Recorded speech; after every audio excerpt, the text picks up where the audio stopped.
je vais me permettre de lire deux numéros de nos constitutions, le numéro 32 et le numéro 33, qui vont nous mettre dans le contexte de ce dont nous allons parler ce soir. Le numéro 32 de nos constitutions dit: à la suite du Christ et dans une option préférentielle pour les pauvres, nous nous efforçons de vivre dans le monde d'aujourd'hui notre mission d'éducation libératrice, dans la fidélité au charisme prophétique de Marguerite Bourgeois. Nous voulons nous approcher de la réalité des personnes appauvries ou opprimées. En solidarité avec elles, nous nous engageons à protéger notre planète, à participer activement à la transformation des structures injustes qui existent là où nous sommes en mission. Et le numéro 33 dit: dans cet esprit, nos engagements s'expriment par notre façon d'être et d'agir qui contribue à ce que la personne soit consciente de sa dignité d'être humain aimé de Dieu. Quel que soit notre âge, notre état de santé, euh, l'apostolat de la prière permet de collaborer à la fécondité de notre mission commune. Et autour de l'expérience de la mission d'éducation libératrice, nous voulons partager ce qu'a été l'impact que cette forme d'éducation a eu pour différentes générations de sœurs de la CND dans notre région. Il y a 4 sœurs qui vont nous faire part de leur expérience et qui correspondent à 4 générations qui vont partager avec nous, et ce sera bien sûr d'une grande richesse. Et je vous dis rapidement, et ensuite je vais présenter les sœurs, mais vont partager donc sœur Maria de Jesus Perdona, Claria Maria, Sandra Margarita et Silvia Laetitia. Et un peu plus tard, nous allons donc bien sûr les présenter et leur donner la parole à chacune. Alors, nous nous sommes demandé quel impact a eu l'éducation libératrice sur, dans la perspective de foi et justice pour les différentes générations de sœurs de la congrégation dans la région Notre-Dame de Guadeloupe. Et c'est cette expérience que nous allons maintenant partager. Nous allons d'abord donner la parole à ces 4 sœurs qui vont parler à tour de rôle, et après le partage des 4, nous allons quand même avoir une période pour que vous aussi puissiez soit poser des questions à nos sœurs ou partager vos propres observations pour que pour cette rencontre en soit vraiment une de dialogue et d'échange. Alors, pour commencer, je vais inviter sœur Maria de Jesus Perdomo Espinosa, qui nous l'appelons Pedrina ici dans la région. Donc, c'est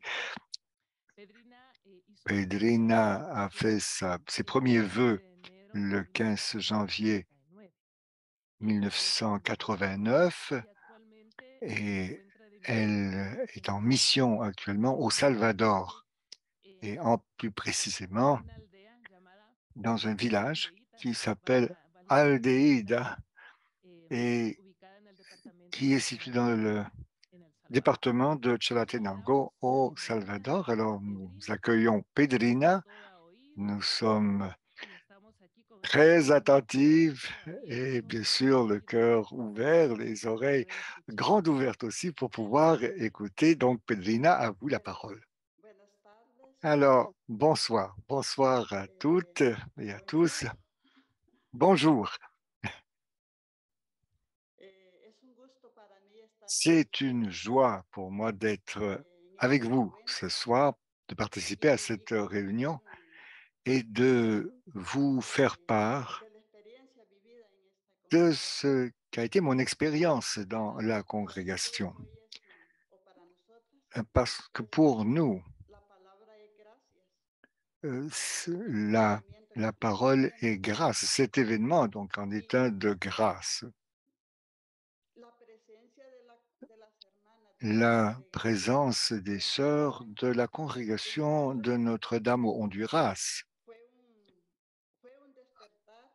a été pour nous, au fond, un réveil au niveau de la société, au niveau des familles, dans les paroisses. Les sœurs se sont identifiées à notre peuple et se sont inscrites, insérées dans notre peuple en luttant pour la justice, pour l'éducation et en formant des agents de pastoral, des personnes engagées. Alors, elles ont participé à la vie des écoles, à la pastorale paroissiale et plus précisément, ils ont beaucoup travaillé en catéchèse, en pastorale des femmes. Alors, le programme Maestro en Casa, donc enseignement à domicile, et elles ont fait aussi la pastorale des vocations et ont participé aux mouvements ecclésiaux et aux mouvements sociaux. Par son témoignage, elles nous ont invités à suivre Jésus sur les traces de Sainte Marguerite Bourgeois et dans l'esprit de la visitation Pentecôte. Alors, pour moi, c'est l'occasion de dire merci. Merci beaucoup. Ce partage et enfin le témoignage qu'elles nous ont donné, pour moi, ça a été d'abord une grande invitation.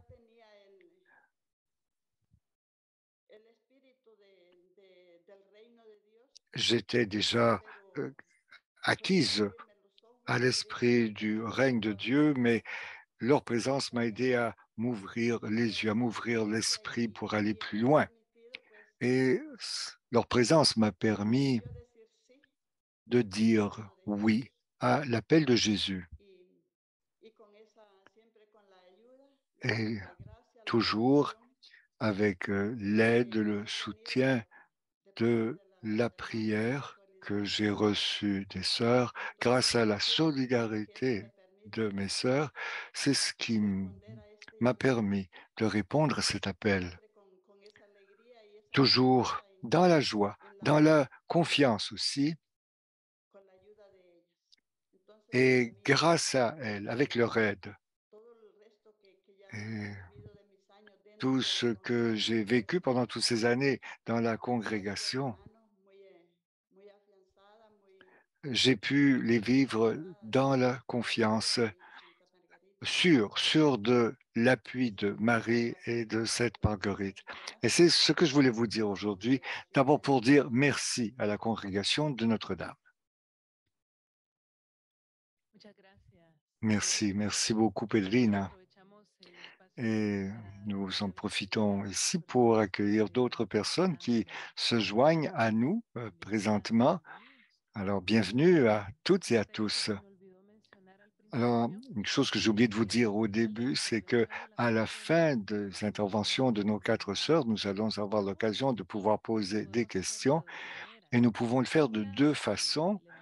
Alors, d'abord, en levant la main, en levant la main virtuelle, donc en utilisant donc le bouton au bas de votre écran, ou alors par la boîte de clavardage, la boîte chat aussi, où vous pouvez inscrire vos questions. Ça va nous permettre donc de lire vos questions ou alors de vous entendre en personne si vous levez la main de façon virtuelle. Nous allons maintenant inviter Sœur Clara Marina. Clara Marina a fait ses vœux le 3 janvier 1991. Alors, elle est aussi hondurienne et elle est en mission à la maison régionale actuellement. Alors, Clarita, Clarita, nous t'écoutons. Ah, d'abord, je autre chose à vous dire, mais vous m'aiderez donc à partager. J'aimerais partager aussi mon écran. Je pense que tu as l'autorisation. Je pense qu'il faut voir peut Alors c'est ça, donc je voudrais bien partager l'écran. Non, non, c'est ça. Alors c'est la fonction donc partager l'écran. Écoutez, je n'y arrive pas.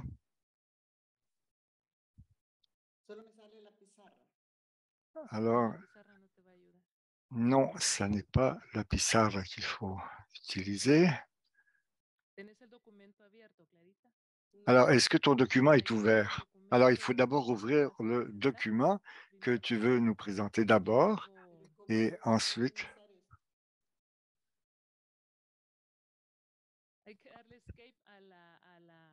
alors il faut peut-être d'abord sortir donc avec la clé Escape pour pouvoir réduire ton image. Là, tu vas pouvoir retrouver ton document, l'ouvrir et ensuite activer donc l'écran et le partager.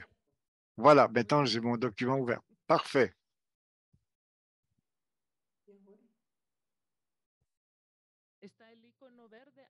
Alors, est-ce qu'il y a une icône verte au bas qui dit partager l'écran? Voilà, très bien. Nous y sommes. Merci, merci pour ton aide. Alors, tu es la bienvenue. Alors, ma présentation est sur l'impact de l'éducation libératrice sur les différentes générations de sœurs centra-américaines. Alors, alors, il était une fois une petite fille, donc de douzaine d'années, qui a entendu parler des sœurs de la congrégation, des sœurs de Notre-Dame. En 1980, elle a pu connaître les sœurs de la CND. Et en 1990, donc, j'ai commencé ma formation pour entrer dans la congrégation Notre-Dame.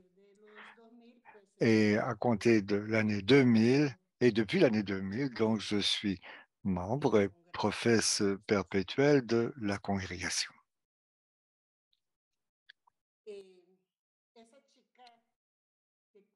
Alors, cette jeune fille qui avait entendu parler des sœurs en 1976, plus ou moins, on a commencé un mouvement donc de célébration de la parole de Dieu au Honduras et ce mouvement donc qui animait les célébrations de la parole allait recevoir une formation où il y avait des sœurs qui leur donnaient justement la formation et ils venaient dans nos collectivités et ils animaient les célébrations de la parole, mais ils nous ont parlé bien sûr de la formation qu'elles avaient reçue des sœurs et de l'enthousiasme qu'elles leur inspiraient.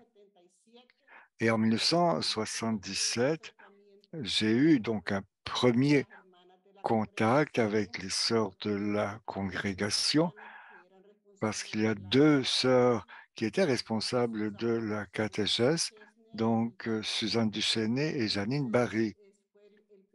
Alors ce sont les deux premières que j'ai rencontrées. En 1978, nous avons donc commencé à organiser un mouvement des femmes dans les villages, dans les paroisses.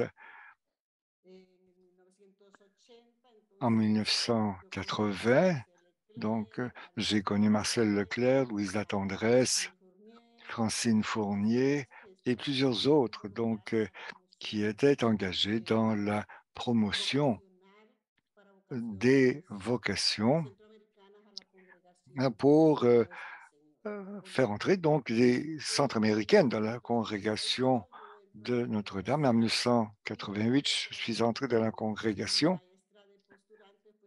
et Suzanne Duchesnay a été ma maîtresse du postulat et ensuite sœur Roach. Ce sont des sœurs donc qui ont eu une influence immédiate sur ma façon d'être et de vivre dans la congrégation. Et en 89, je suis entré au noviciat Et là, les sœurs nous ont accueillis dans cette étape de la formation. Alors, Monique Courchaine, sœur Costello, Jeanne Cardinal, alors, qui faisait partie de la communauté de formation du noviciat. En 1990, c'était le Juvena, donc c'était responsable des missions auxquelles j'ai participé comme juvéniste. C'était Suzanne Lambert, son parent, Amabilis, Janine et Julia Ryan. Et en 2000, alors j'ai pu faire mes vœux perpétuels et là, bien sûr, j'ai rencontré tous les autres sœurs qui faisaient partie de la région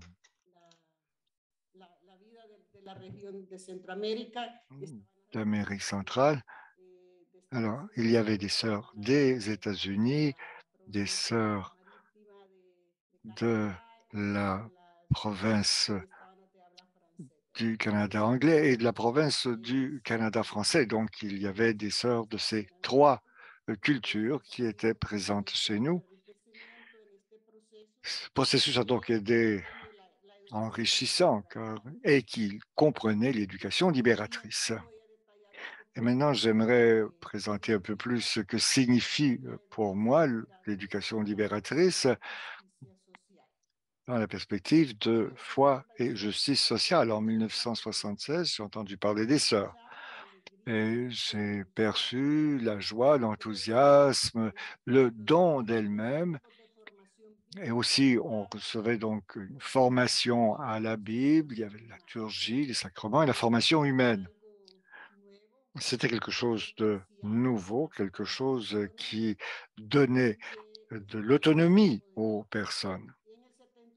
En 77, j'ai j'ai été influencé par la catéchèse, donc je suis devenu catéchiste. C'est là que j'ai connu les sœurs dont j'ai déjà parlé, qui étaient responsables de cet apostolat, et j'y ai participé à cette formation avec une méthode catéchétique qui était tout à fait différente de ce qu'on faisait. Donc, il n'était pas seulement la répétition de prière, non, il y avait une approche anthropologique christocentrique.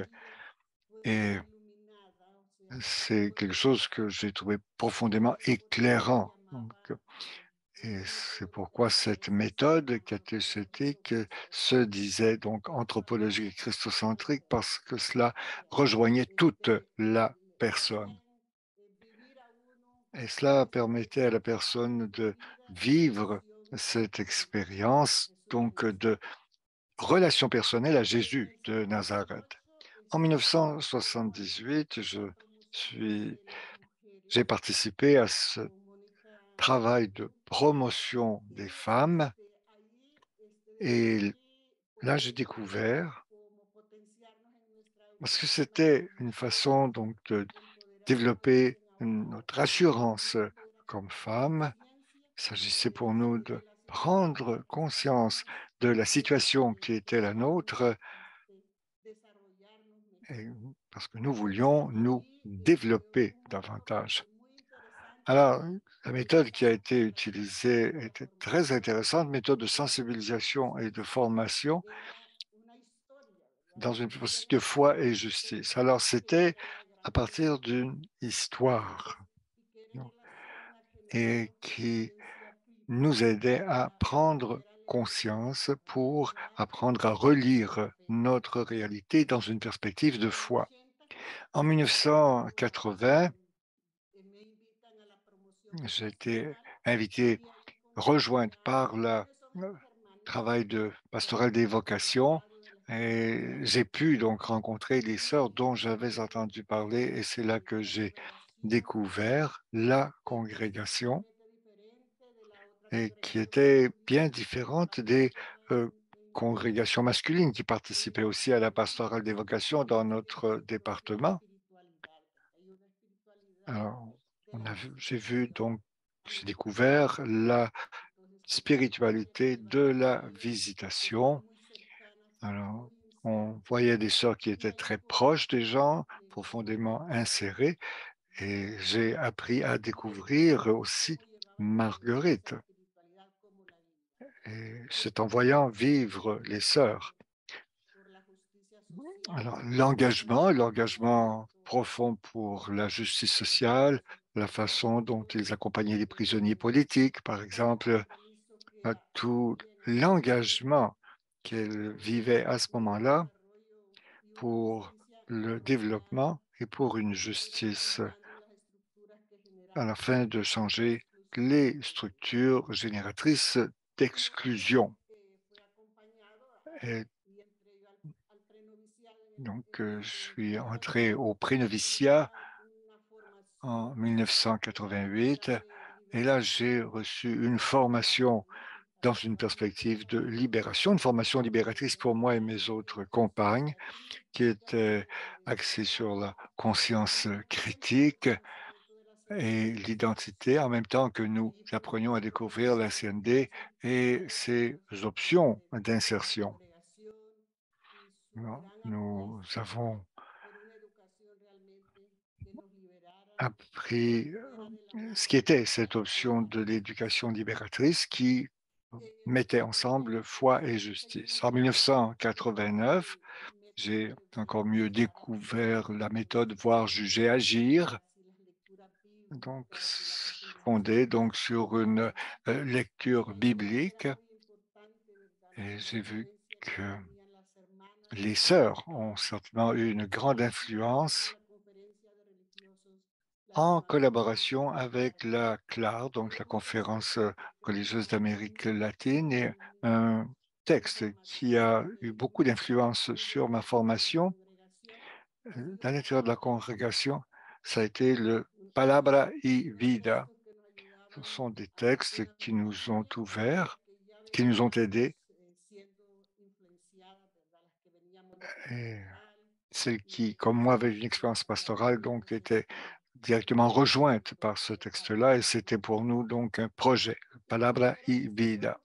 Ma première mission, c'était pour la promotion des femmes, la paix et justice, les droits de la personne, la pastorale paroissiale, l'alphabétisation et la pastorale de la terre. Donc, tout un ensemble dynamique dans lequel les sœurs étaient très engagées dans ces différents domaines pour promouvoir la dignité des personnes. Et en 1996, je me suis inséré dans certaines organisations sociales pour la paix parce que les sœurs participaient aux activités de ces organisations populaires.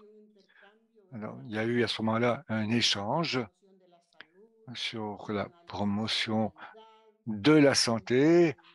On faisait l'analyse sociale, l'analyse de réalité et j'ai été aussi engagé donc dans la formation, comme les sœurs m'avaient enseigné à le faire, moi aussi. Donc, j'ai essayé de transmettre ce que j'avais appris, transmettre cela à d'autres personnes.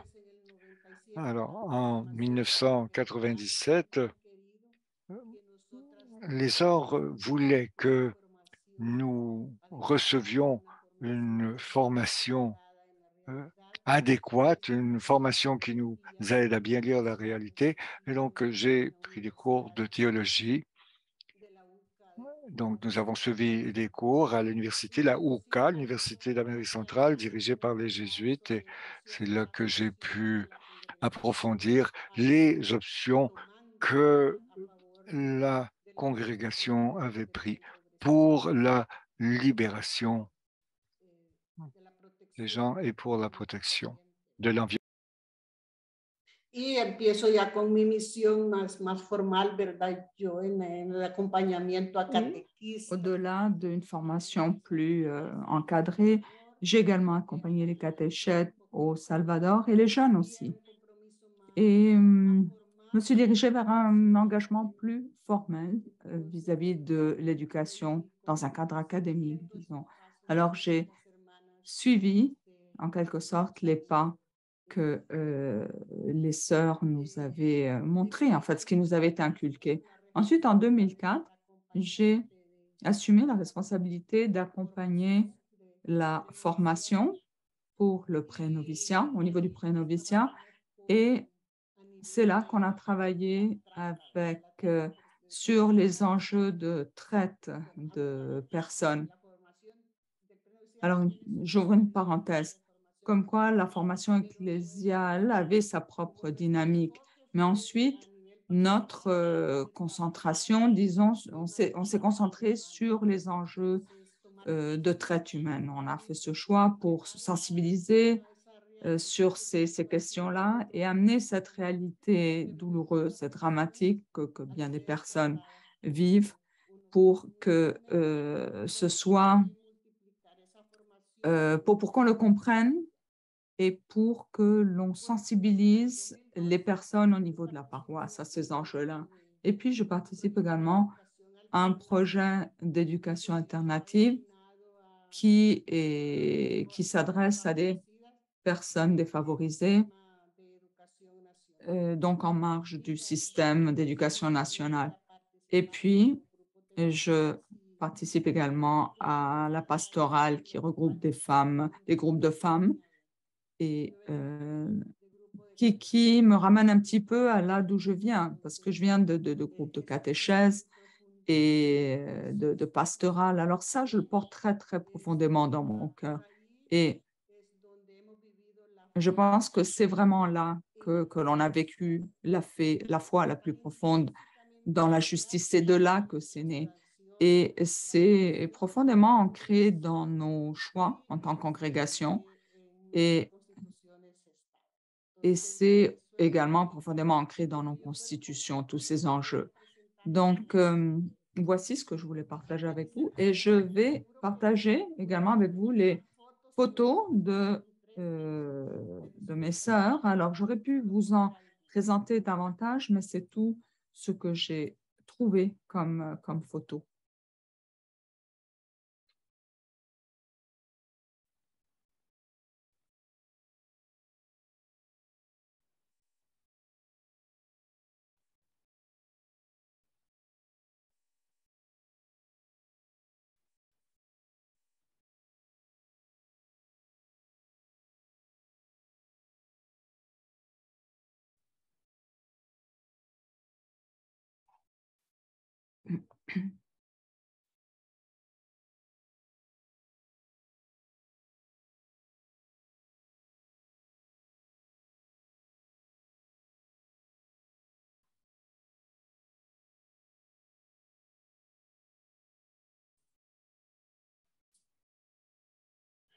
Estos textos Voici, alors, voici le texte que Claudia a lu au début, et c'est vraiment ce qui est au cœur de notre mission. Quand on parle d'éducation libératrice qui transforme la société. Dans les éditions passées, il y avait un texte que je garde vraiment, que je porte dans mon cœur. Et c'était dans les constitutions passées, en fait, c'est celle que moi j'ai connue au départ, et ça disait que notre mission était ancrée sur une éducation qui humanise, qui évangélise et qui libère.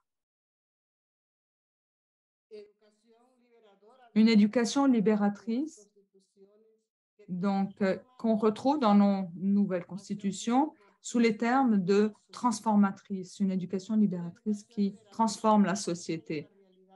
Donc, une éducation libératrice qui part de la réalité des personnes les plus vulnérables dans leurs droits et dans leur dignité en tant qu'être humain. Alors, nous sommes engagés à participer à la transformation de ces structures injustes qui sont à l'origine de l'exclusion et de la marginalisation. Nous sommes engagés dans la protection vis-à-vis de la protection de notre maison commune. Et cela, nous l'exprimons par notre façon d'être et par nos gestes.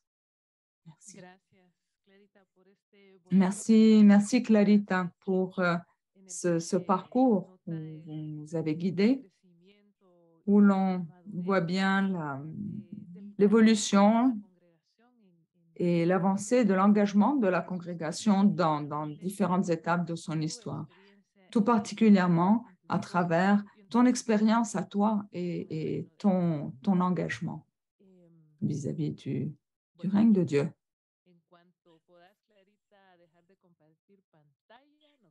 Alors, on pourrait peut-être arrêter le partage d'écran avec Clara pour pouvoir revoir l'écran principal avec tous nos participants. Et je vous rappelle que nous nous préparons aux questions que l'on souhaite ensuite poser à nos sœurs. Alors, c'est important aussi d'échanger par rapport à ces présentations, par rapport à ces expériences. Alors, je vais inviter maintenant Sandra Margarita, sœur Sandra Margarita Sierra, qui a prononcé ses premiers vœux en 2004, le 4 août, je crois. Et elle est du Honduras, donc en mission Salvador, dans Chalatenango, dans Salvador. Alors, Sandra, bienvenue parmi nous.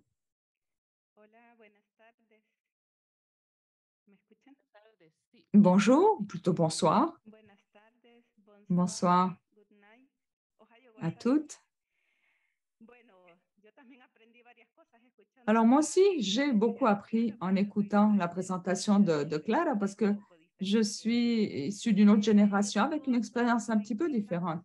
Alors, je fais partie, je suis membre de la congrégation depuis maintenant 22 ans et je peux dire que ça a été une expérience très importante, très signifiante pour moi depuis le début.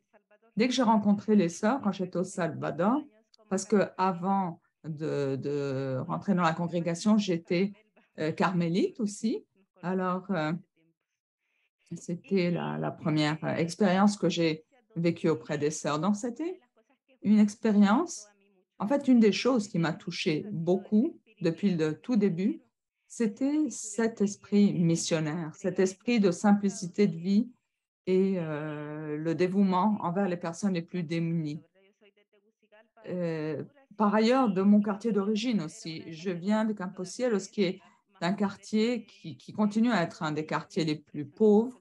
Et ça m'a beaucoup touchée. Le travail que les sœurs réalisaient dans ce quartier était profondément touchant. C'est la première chose que j'ai découvert auprès des femmes, des enfants, des jeunes, des familles du quartier. Alors, c'est cet engagement pour l'éducation libératrice qui est ce qui m'a le plus interpellée dès le départ, auprès des plus pauvres, des plus exclus. Et quelque chose qui m'a beaucoup touchée, qui a marqué mon expérience, c'est c'est la personne de Marguerite Bourgeois que je ne connaissais pas du tout parce que je ne connaissais pas l'existence de la congrégation jusque-là, jusqu'au moment où Dieu m'a donné la grâce de découvrir cette congrégation. Alors, j'ai découvert une expérience qui m'a fascinée dans la vie de la personne de Marguerite Bourgeois, sa façon d'accueillir les pauvres, découvrir une femme de foi qui était très attentive aux signes des temps, courageuse, capable de demander de l'aide aussi, de chercher et d'accueillir encore une fois les pauvres, surtout les femmes, les jeunes filles, les malades, en fait tout le monde. Et c'est quelque chose que je voulais vraiment vivre dans ma vie religieuse. Donc c'est une des raisons pour lesquelles je suis ici encore aujourd'hui. Et parmi les sœurs, j'ai rencontré donc des femmes qui étaient pleines de joie, qui étaient dynamiques, courageuses, des vraies filles de Sainte Marguerite qui m'ont animée, qui m'ont encouragée par leur témoignage auprès des plus pauvres. Et j'ai écrit il n'y a pas longtemps, en fait quelques jours avant mon entrée officielle, j'ai eu la chance de célébrer un grand événement qui était la célébration des 300 ans de Marguerite Bourgeois. Et c'était un événement vraiment pour moi. C'était le 12 janvier ensuite que je suis officiellement rentrée dans la congrégation. Donc, ça a renforcé mon sentiment d'appartenance à la congrégation. Et en fait, c'est très difficile pour moi de faire part, de partager autant de bons moments, d'expériences que j'ai vécues en quelques minutes seulement. Mais une des choses dont elle parlait, c'était la justice sociale. Et étant donné que depuis 2004 jusqu'à après ma profession en 2010, j'étais responsable de l'animation pour la justice sociale. Alors, j'ai retrouvé cet esprit et je suis très reconnaissante à la congrégation pour ça parce que c'est cette congrégation qui m'a motivée à poursuivre dans cette voie. Et je trouve que, et dans la région, Nuestra Señora de Guadalupe, je découvert qu'une partie de la mission de notre défi, ça consiste à être une personne importante dans le discernement constant pour découvrir dans des nouveaux enjeux sociaux qui émergent d'une invitation à renouveler notre appel, à être porteuse d'éducation libératrice.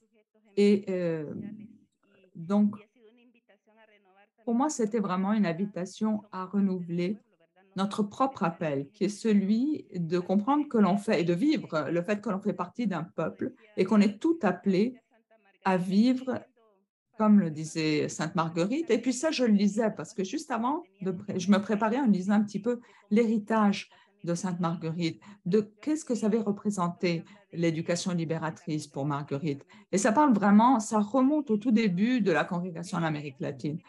Et dans ces livres, dans ces textes, il y a des choses qui ont attiré mon attention et qui, pour moi, résonnent vraiment avec ce que je vous dis.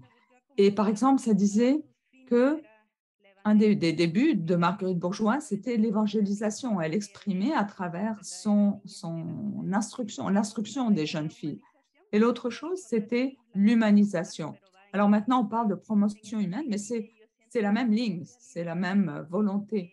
Alors je pense que ce sont deux axes qui marquent profondément l'héritage de notre congrégation et qui sont très importantes pour moi parce que ce sont des mouvements ou des avenues vraiment concrètes. Et puis, pour moi, il y a vraiment trois éléments essentiels qu'on essaie de refléter en tant que vivre en tant que sœur de CND.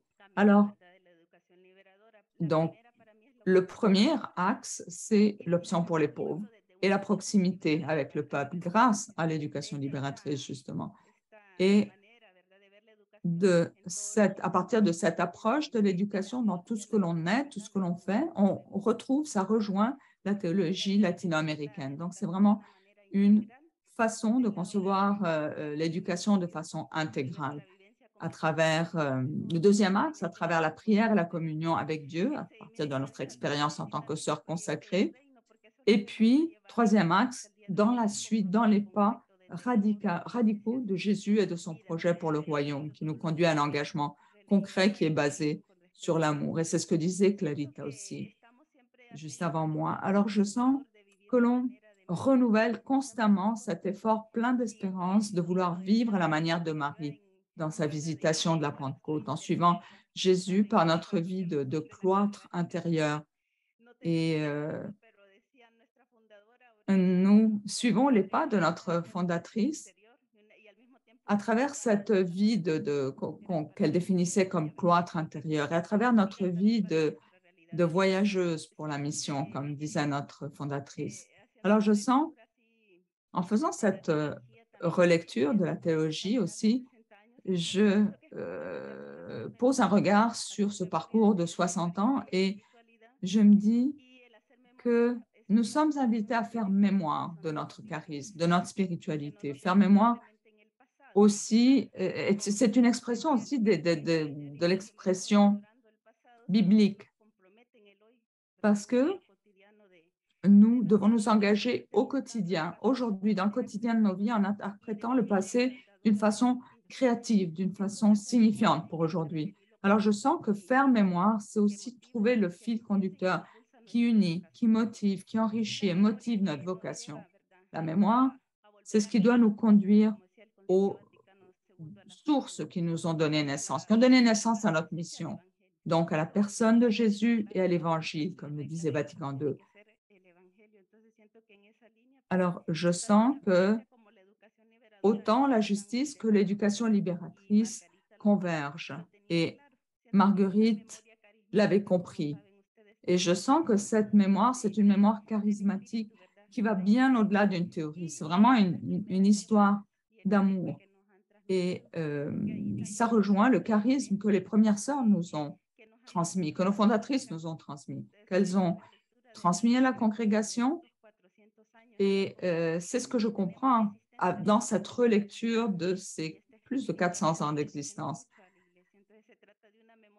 Alors, c'est une mémoire, une sorte de mémoire collective qui nous donne un sentiment d'identité et d'appartenance et qui doit continuer d'inspirer notre mission sous toutes ses formes. Alors, je sens que suivre Jésus et s'enraciner dans lui, dans ses pas, ça veut dire vivre l'esprit de notre fondatrice, qui était une femme ancrée dans sa société, dans la réalité de son temps. Il y a bien des éléments que je voudrais partager. Je n'ai pas le temps de tout dire, mais un de ceux qui me semble particulièrement important, sa fameuse école, toutes les difficultés qu'elle a vécues pour arriver à réaliser ce projet d'école, pour rassembler des enfants autour d'elle. Mais elle a persévéré malgré tout. Alors, pour moi, c'est inspirant aussi pour moi de penser à son exemple. Et donc, de ne pas rester les bras croisés, mais de trouver des façons créatives de nous ancrer, créatrices de nous ancrer dans la réalité. Et pour moi, tout cela résonne parfaitement avec Marguerite et l'éducation libératrice et la lutte pour la justice. Notre histoire a été caractérisée par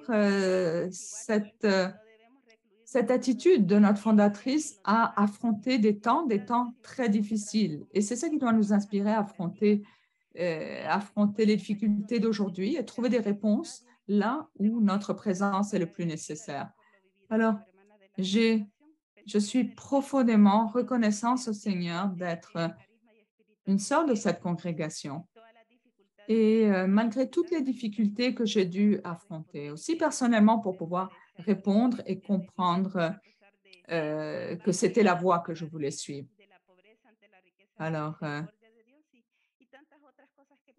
il y a beaucoup d'autres choses que je pourrais partager, mais je crois que pour moi, ceux-ci sont vraiment les éléments qui m'ont le plus aidé à mûrir et à grandir dans les différents aspects de ma vie en tant que sœur de la congrégation de Notre-Dame de ma génération. Alors, avec les autres sœurs, parfois, je me rends compte que nous sommes de générations différentes, mais il y a des liens très profonds qui nous rapprochent, qui nous unissent. Alors, merci de votre écoute. Merci beaucoup, Sandra, pour ce partage de réflexion. Merci pour nous rappeler aussi de cet aspect que faire mémoire, ça veut dire ça veut pas simplement dire s'ancrer dans le passé, mais être bien présente aux besoins actuels. Et ça, c'est profondément véhiculé par l'éducation libératrice et relever aussi le défi d'être une présence importante, signifiante, surtout dans les enjeux, dans les contextes d'Amérique centrale, Amérique latine. Alors, comme on le sait tout, on a deux grands défis. Et comprendre ce signifie l'éducation libératrice également en termes de réalisation, de mise en œuvre de notre charisme autour de nous dans nos pays. Alors, nous continuons avec la génération qui suit. Donc, nous accueillons Sœur Silvia Leticia Correa. Alors, Silvia a fait sa première profession le 12 janvier 2013. Et récemment, on a eu la chance de pouvoir assister à sa profession, à ses vœux perpétuels. Et donc, on a eu la chance de pouvoir y participer aussi parce que on avait, donc, disons, les outils technologiques pour pouvoir y participer même de façon virtuelle. Alors, tout ça, ça nous motive, ça nous anime. Alors, Sylvia est du Honduras également. Elle se trouve au Salvador, à Chalatenango. Alors, Sylvia, bienvenue. Alors, bonsoir, bonne nuit peut-être pour certaines d'entre vous. Alors, j'apprécie beaucoup votre participation ici pour pouvoir partager la joie de la célébration des 60 années de présence en Honduras. Alors, en écoutant Pedrina, Clara et Sandra, je peux dire que l'on pourrait chanter ensemble un Magnificat parce que cet esprit a été transmis, l'esprit de nos fondatrices a été transmis pendant toutes ces années d'une génération à l'autre jusqu'à nous. Et j'ai eu la chance de connaître les sœurs qui sont dans ma paroisse à Santa Barbara en Honduras. Alors, j'ai donc eu la chance de pouvoir partager avec les sœurs autour de moi avant de m'unir à la congrégation, avant de rentrer dans la congrégation. Et ça nous a beaucoup rapprochés. Le fait de partager le quotidien de la vie. Et donc, c'est ce qui nous a beaucoup rapprochés. Pour moi, ça a été une expérience profonde de laquelle je suis très reconnaissante. Je suis rentrée dans la congrégation en 2009 et j'ai donc moi aussi hérité de cette éducation libératrice qui m'a beaucoup façonnée dans toutes les étapes de formation que j'ai vécues, dans toutes les démarches que j'ai vécues. Et qui a commencé à me marquer même avant de rentrer dans la congrégation. Alors, je voudrais commencer par dire que je fais partie de la génération des sœurs qui ont vu partir de nos terres des grandes sœurs missionnaires qui sont venues tant du Canada que des États-Unis. Alors, j'aime bien sentir profondément que je fais partie de ces sœurs qui, avec un cœur reconnaissant, recueillent en quelque sorte les fruits de l'amour, du dévouement et de la conviction profonde pour l'annonce du royaume de Dieu que ces sœurs ont laissé parmi nous, en nous. Alors, ces sœurs nous ont profondément imprégnés de cela et nous les portons, ces valeurs. Alors, je viens de cette génération de sœurs qui a vécu des étapes de formation en étant accompagnées par des sœurs d'Amérique centrale. Alors, on a Sandra, parmi les sœurs que je connaissais qui sont rentrées dans la congrégation, Martha, qui a accompagné également ma démarche vocationnelle, et Clara également, qui a partagé des moments importants, donc ma formation pour le postulat, et Martha, qui accompagnait ma formation au niveau du noviciat. Alors, j'ai beaucoup reçu de ces sœurs, ce que je vais partager avec vous, et qui m'ont transmis donc la pratique de l'éducation libératrice et de la justice. Alors, ce sont elles qui m'ont transmis ces valeurs. Alors,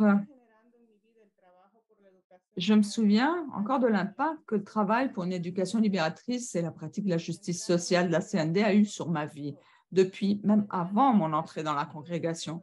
Et puis ensuite, comment ça m'a façonné. Alors, non seulement l'impact qu'il a eu sur moi, mais aussi la manière dont je suis appelée à le vivre aujourd'hui. Et je voudrais reprendre cette mémoire à la lumière de 4 aspects qui sont importants pour moi et qui se reflètent dans le Magnificat. Et Ce Magnificat qui, d'après mon expérience, a été la voie particulière de la CND dans le travail pour l'éducation libératrice et la pratique de la justice sociale. Alors, le premier aspect du Magnificat est le suivant. Donc, mon âme chante la grandeur du Seigneur. Alors, j'ai vu des femmes qui, avec tout leur être, avec toute leur vie, ont su, ou à travers toute leur vie, ont su chanter la grandeur de Dieu dans leur vie et donc dans la vie des personnes qu'elles ont accompagnées. Des femmes qui, dans leurs grands succès et leurs échecs aussi, ont su être une présence proche de Dieu, de ce Dieu qui cherche le projet de l'être humain, et cela en le reconnaissant d'abord dans leur propre vie. L'éducation libératrice et la pratique de la justice dans cette ère chargée d'injustice, chargée de violations des droits, de misère, de grandes inégalités, eh bien, tout ça, c'est un grand défi qui est encore présent chaque jour, mais qui nous invite aussi, nous toutes, à faire vivre en nous, en chacune et autour de nous, la grandeur de Dieu et à chercher à marcher chaque jour pour bâtir ce royaume de Dieu. C'est ainsi que la pratique de la justice et de l'éducation libératrice a pris vie dans ces pays, en apprenant à découvrir la grandeur de Dieu, Dieu qui est présent dans toute la quotidianité de notre vie. Le deuxième aspect du Magnificat que je retrouve, c'est le puissant qui a fait de grandes choses pour moi. Parce que l'éducation libératrice et le travail pour la justice ont également été imprégnés de cette expérience pour contribuer à la dignité de la personne à partir de la reconnaissance que dès le moment de sa conception, Dieu nous a aimés et c'est pourquoi la présence prophétique des sœurs dans la région a été animée par cet esprit de reconnaissance, autant en elle-même que dans le peuple. Reconnaissance de la façon dont Dieu, au milieu de ces réalités, malgré tout, malgré les défis, continue à faire de grandes choses. Et que son appel s'adresse à nous avec d'autres sœurs, d'autres personnes autour de nous, pour qu'ensemble on puisse faire de grandes choses pour Dieu. Le troisième aspect du Magnificat qui apparaît, donc c'est ce travail de combler les affamés de biens. Parce que l'espérance active, la force d'âme, la joie à vouloir accompagner les processus évangéliques à partir des périphéries pour accompagner les plus petits, ceux qui ont le plus besoin, a toujours été au cœur de notre conviction, reconnaissant qu'ils sont ceux que Dieu a choisis, les préférés de Dieu. Alors, c'est ce qui animait nos luttes et le travail pour les projets, tout en accompagnant et aussi tout l'accompagnement que la CND a réalisé au sein de notre région. Et malgré toutes les limites et toutes les difficultés, tous les défis que l'on a vécus, malgré tout cela, j'ai vu et je continue à voir autour de moi, à reconnaître des femmes audacieuses qui sont capables de voir au-delà des structures et de trouver toujours le nécessaire pour pouvoir continuer à réaliser le rêve de Dieu, le règne de Dieu pour tous ceux qui souffrent le plus autour de nous, pour qu'ils puissent continuer à se lever et marcher éventuellement par eux-mêmes. Et le quatrième aspect du Magnificat que j'hérite dans l'expérience que j'ai vécue, c'est Marie qui est restée avec Élisabeth pendant 3 mois. Cette éducation libératrice et cette œuvre pour la justice, ça veut dire tout donner de la meilleure façon possible. C'est cette joie que l'on donne, la joie de savoir qu'on en reçoit beaucoup en échange aussi. Donc, la formation, l'accompagnement pour que le processus soit le plus libérateur possible. Ce fait d'être ancré dans le travail de la congrégation dans la région ne veut pas dire être indispensable ou chercher de rester à un endroit à cause des attachements qui qui nous garde dans un endroit.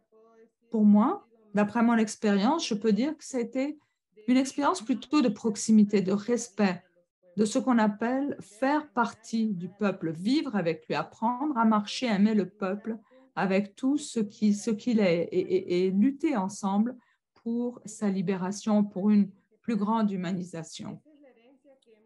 Donc, pour résumer, je peux dire que pour moi, c'est ça l'héritage que l'on a reçu et que l'on continue à faire vivre dans cette région. Être des femmes d'espérance active, des femmes d'espérance joyeuses et continuer à compter sur notre joie pour la transmettre, pour transmettre ce règne de Dieu et le réaliser auprès de ceux qui en ont le plus besoin. Des femmes au cœur compatissant, à l'esprit joyeux et imprégné de fraternité pour notre monde d'aujourd'hui. Et je me souviens également de ces mots avec beaucoup de reconnaissance, car il a été grand pour chacune d'entre nous, avec un profond enracinement en Dieu, parce que chacune de nos sœurs continue à représenter cet esprit de visitation profond. Merci beaucoup.